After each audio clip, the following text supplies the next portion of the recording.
আজ আমাদের ন্যাড়া পড়া, কাল আমাদের দোল, পূর্ণিমাতে চাঁদ উঠেছে, বলো হরি বল।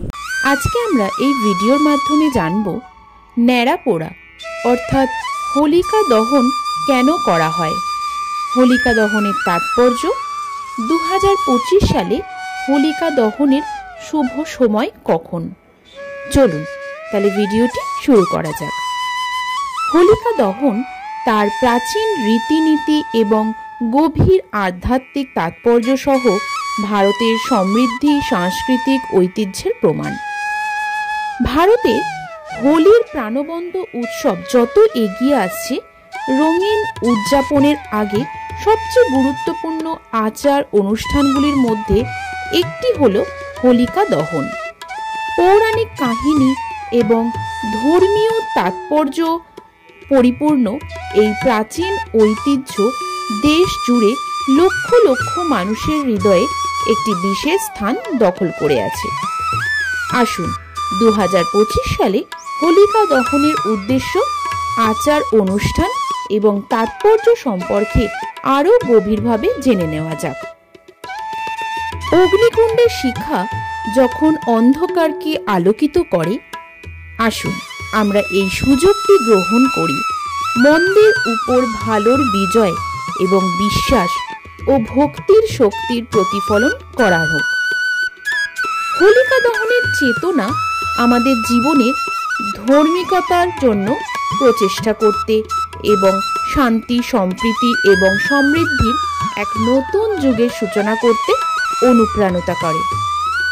হোলিকা দহনের শিকড় হিন্দু পুরাণে, বিশেষ করে প্রাচীন ধর্মগ্রন্থ থেকে হোলিকা এবং প্রহ্লাদের গল্পে ফিরে যেতে পারে। কিংবদন্তি অনুসারে হিরণ্যকশিপু নামে এক রাজা ছিলেন।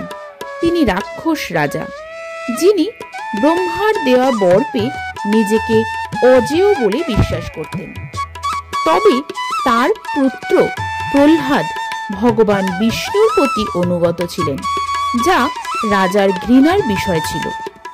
হিরণ্যকশিপুর বোন হোলিকাকে আগুন সহ্য করার শক্তি দেওয়া হয়েছিল।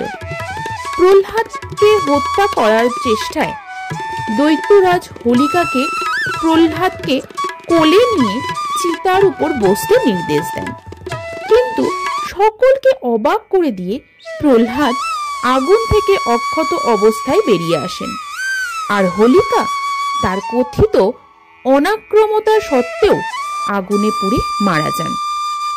এই অনুষ্ঠানটি মন্দের উপর ভালোর বিজয় এবং ধার্মিকদের সুরক্ষার প্রতীক। হোলিকা দহন, যা ছোট হোলি বা অগ্নি উৎসব নামেও পরিচিত, হোলির মূল দিনের আগের রাতে উদযাপিত হয়। এই আচারের প্রাথমিক উদ্দেশ্য হল অশুভ শক্তির উপর ধার্মিকতার বিজয় উদযাপন করা এবং প্রতীকীভাবে নেতিবাচকতা এবং অসুচিতা পুড়িয়ে ফেলা।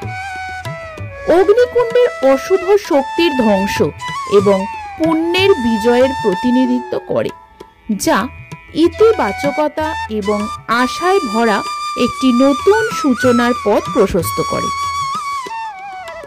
হোলিকা দহনের প্রস্তুতি সাধারণত কয়েকদিন আগের থেকে শুরু করা হয়। লোকেরা কাঠ, ডালপালা এবং অন্যান্য দাহ্য পদার্থ সংগ্রহ করে অগ্নিকুণ্ড তৈরি করে। হোলিকা দহনের সন্ধ্যায় সম্প্রদায়গুলো অত্যন্ত আগ্রহ এবং উৎসাহের সঙ্গে অগ্নিকুণ্ডের চারপাশে জড়ো হয়। চিতা জ্বালানোর আগে ঈশ্বরের আশীর্বাদ কামনা করে এবং ক্ষতি থেকে সুরক্ষা প্রার্থনা করার জন্য প্রার্থনা এবং আচার অনুষ্ঠান করা হয়। রাতের আকাশে আগুনের শিখা যখন লাফিয়ে ওঠে, তখন খড় বা অন্যান্য উপকরণ দিয়ে তৈরি হোলিকার প্রতিমাগুলি পুড়িয়ে ফেলা হয়, যা মন্দের উপর ভালোর জয়ের প্রতীক। লোকেরা আগুনের চারপাশে প্রদক্ষিণ করে, স্তোত্র গায়, মন্ত্র জপ করে এবং সমৃদ্ধি, স্বাস্থ্য এবং সুখের জন্য প্রার্থনা করে। আগুনের উষ্ণতা এবং অঙ্গারের আভা অংশগ্রহণকারীদের মধ্যে